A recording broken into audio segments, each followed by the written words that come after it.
Welcome to Math with Mrs. Cox.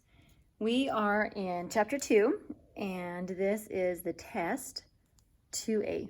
We're going to read these questions for you. Number 1, what is the value of 80 times 50? Use mental math. This is where they want you to go 8 times 5 and tell me what that answer is, and then count the zeros and add it to your answer.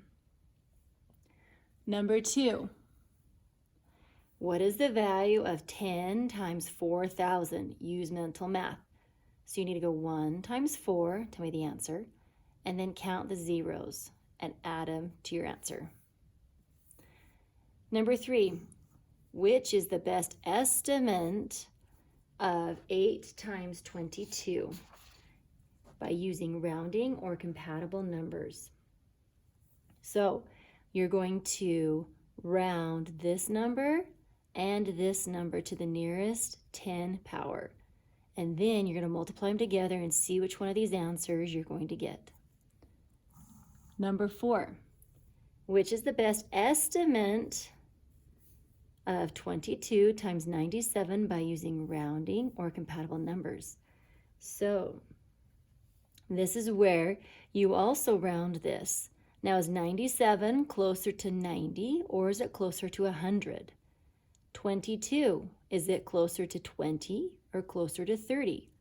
Once you figure that out, then you multiply and see which one of these answers fit your problem.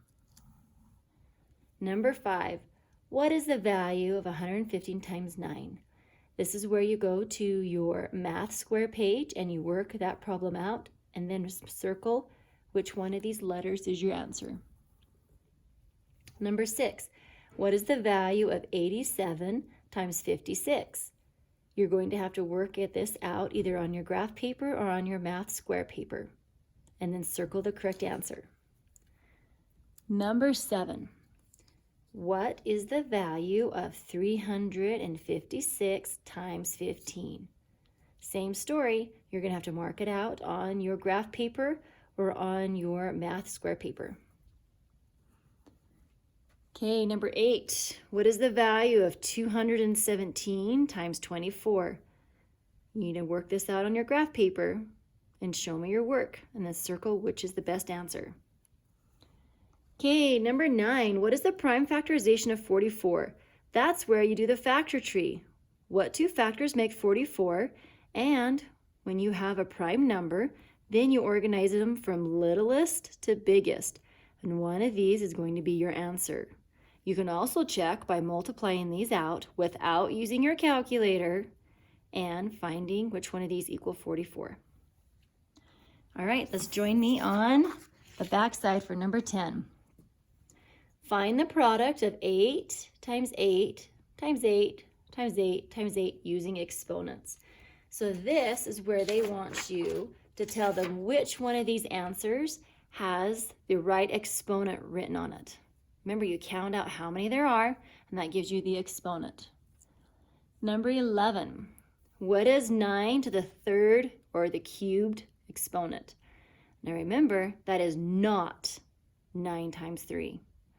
It is 9 times 9 times 9. Figure out the answer and then circle your choice. Number 12, Fairview Elementary brought 7 new computer systems. Each cost $1,298. What is the total cost? They need you to look at this and realize that means this number.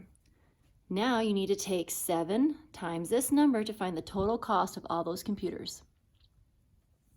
Number 13, a school has 14 rooms with 28 desks in each room. How many desks are in the school? Again, that is a multiplication problem. Solve it and circle your best answer. Number 14, Carrie is collecting money for school.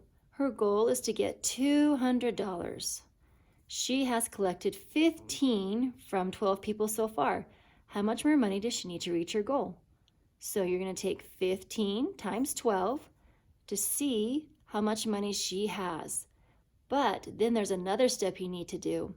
Her goal is to get 200, and your question says, how much more money does she need to reach her goal? So you're going to do some subtracting to figure out how much is left to reach your goal, or Carrie's goal.